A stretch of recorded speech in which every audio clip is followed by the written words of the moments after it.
kabundukan ng Kapalong, Davao del Norte, sa ilalim ng taniman, may isang butas. Ang bungad nito may maliit na gate, nakakandado at tinatakpan ng mga sako. At kapag sisilipin ang kadiliman sa loob, bubungad ang isang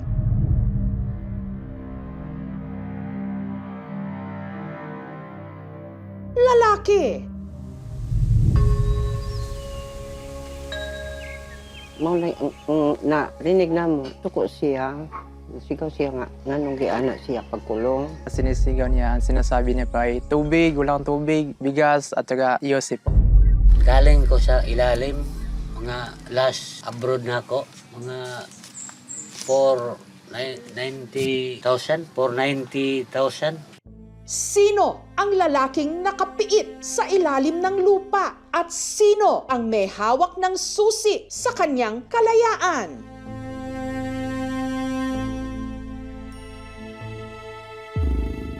Ang mga tiga-barangay Suaon alam na merong kulungan sa taniman. Kapag hindi siya pinapansin, babato siya tapos nagwawala sa loob. Pero ang magsasakang sininita, araw-araw itong sinasadya. Ang lalaki kasing parang nakakalaboso, walang iba, kundi ang nakababata niyang kapatid, ang 51 anyos na ngayon na si Nelson, hindi niya tunay na pangalan. Ito raw ang nagsisilbi niyang parang tahanan sa loob ng 8 taon na mula raw nung nawala ito sa katinuan. Kami tanan, ma'am, kay mahadlok man mig adtog layo ba, way kwarta magbaktas ra. Paminsan-minsan, nagiging agresibo raw si Nelson. Pero sa mga pagkakataong siya'y kalmado, nakakausap naman daw ito. Kumusta ka, Tay? Gusto na kong gawa sunda. Bakit ka ba dyan sa loob? Ilang gusto nga. Bilanggo gani ko. Kwaon daw nila ilang gusto diha. Asang napita ito sa Davao. Minakaw daw na Kumusta ang buhay mo dyan sa loob? Mahirap? hindi man. Mainit? Lamok pa ibuha rin mga biing. Paano kapag umuulan? Basa. Basa ako diha. Ang butas, maliban sa madilim, napakainit, napakasikip. Kaya si Nelson halos hindi na makatayo ng diretsyo. Hatag mangga mig pagkaon niya kay naluoy mi. Pag matulog siya, tagaan na mog hapin og simento og habol. Nang umagang yon, isang kaanak ni Nenita ang nagpunta sa butas para iabot kay Nelson ang isasaing nitong bigas. Nahugasan ang kaldero, no? Bi, hugasan tabi.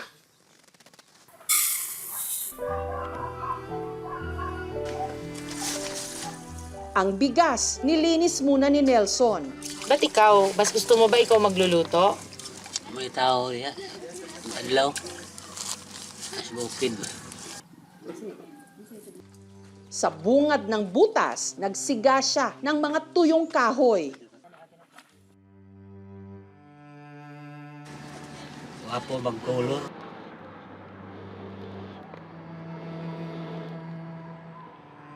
At saka niya ito hinintay na maluto. Si Nenita naman at ang isa pa nilang kapatid na si Lilia ang siyang nagluto ng ulam.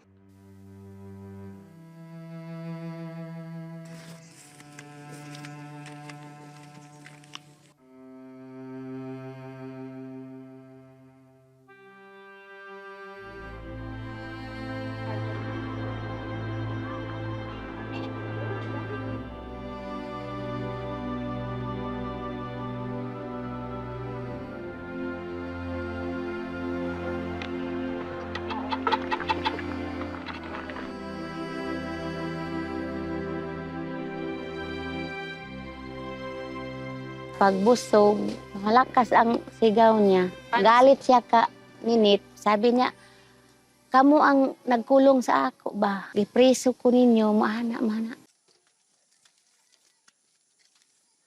So, padigos ka ah. Padigos ka, anda kit mall. Isang beses daw kada linggo kung paliguan nila si Nelson.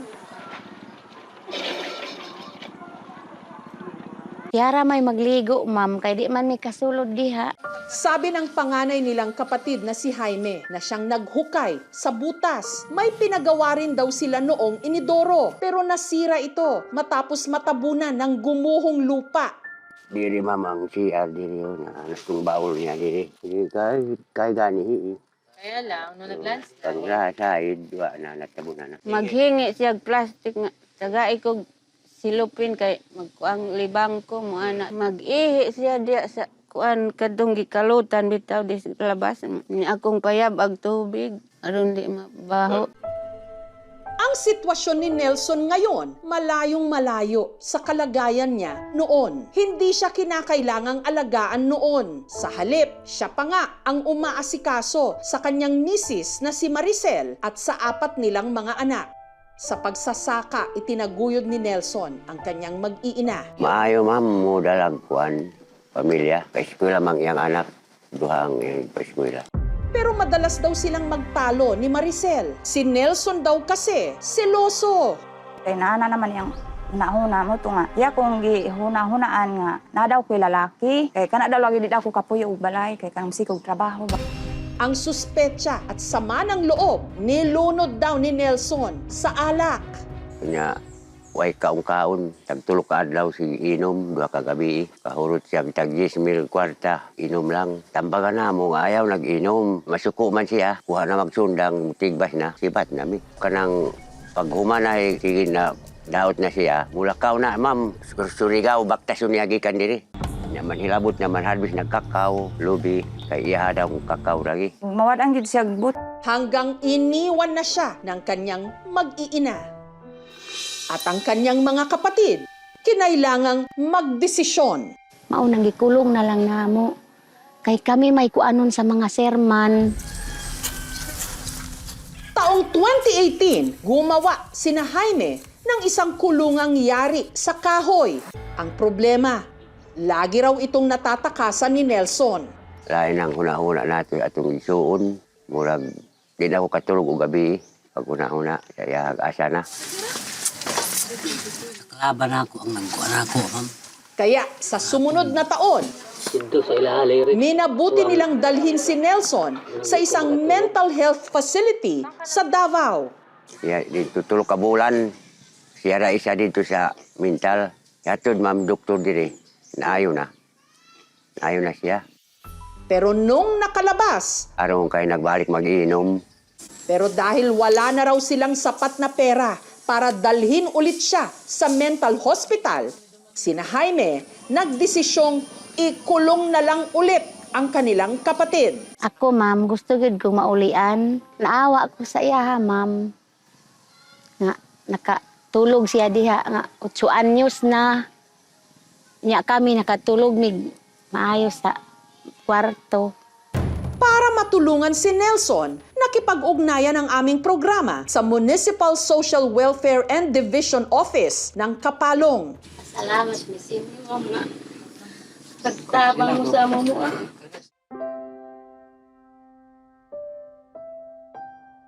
Salamat, Miss Inyo, ha, ma'am, nga naay magkatulong sa kapatid namin.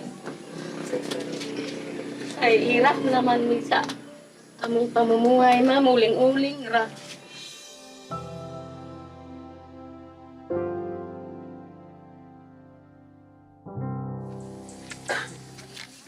Emergency, may tao. Kuan, sir ha? Para ma-check up ka.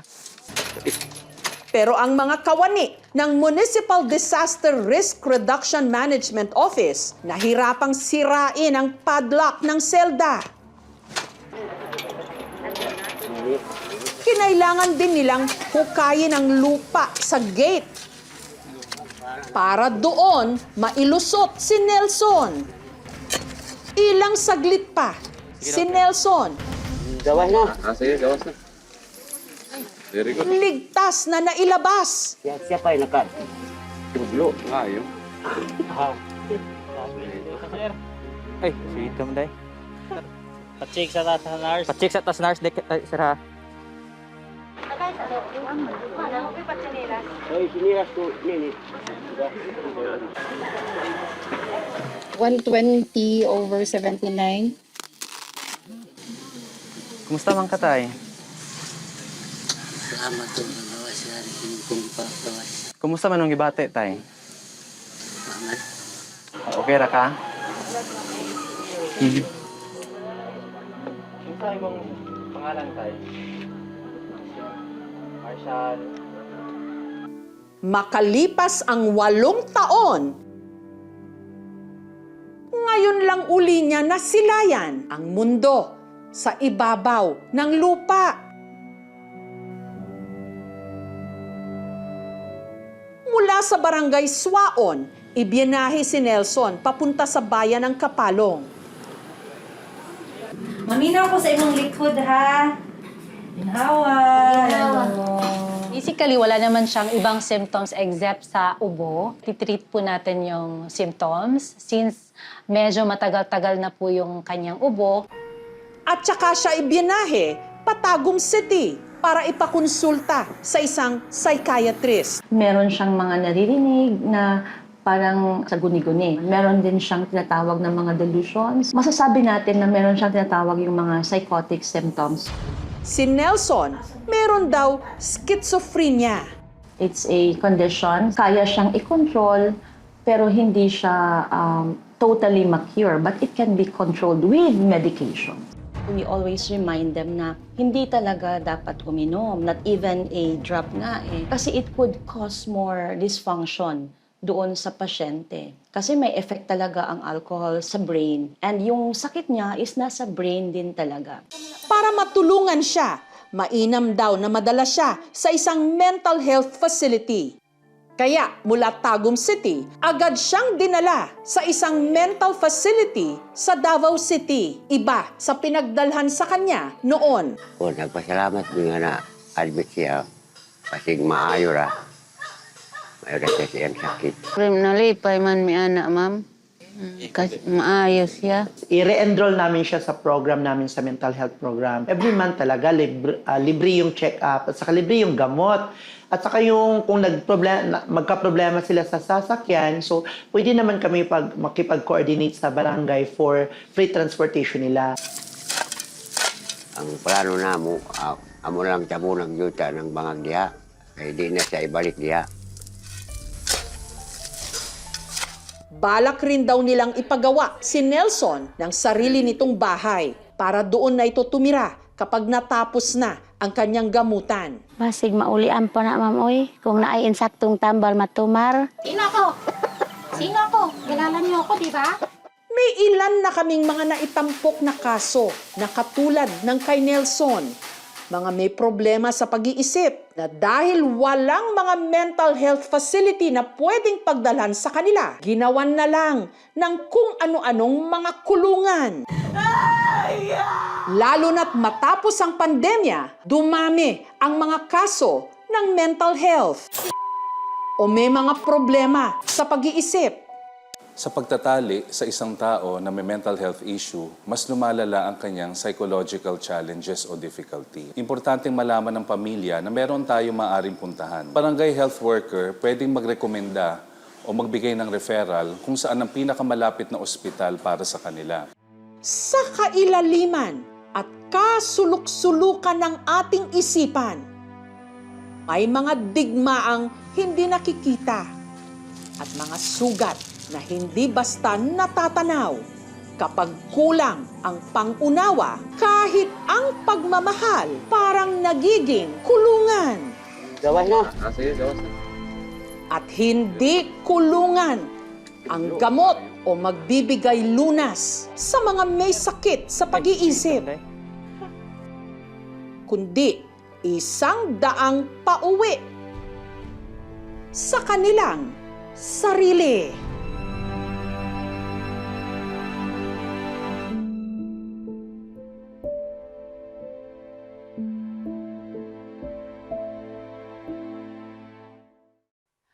Thank you for watching, mga kapuso. Kung nagustuhan niyo po ang videong ito, subscribe na sa GMA Public Affairs YouTube channel. And don't forget to hit the bell button for our latest updates.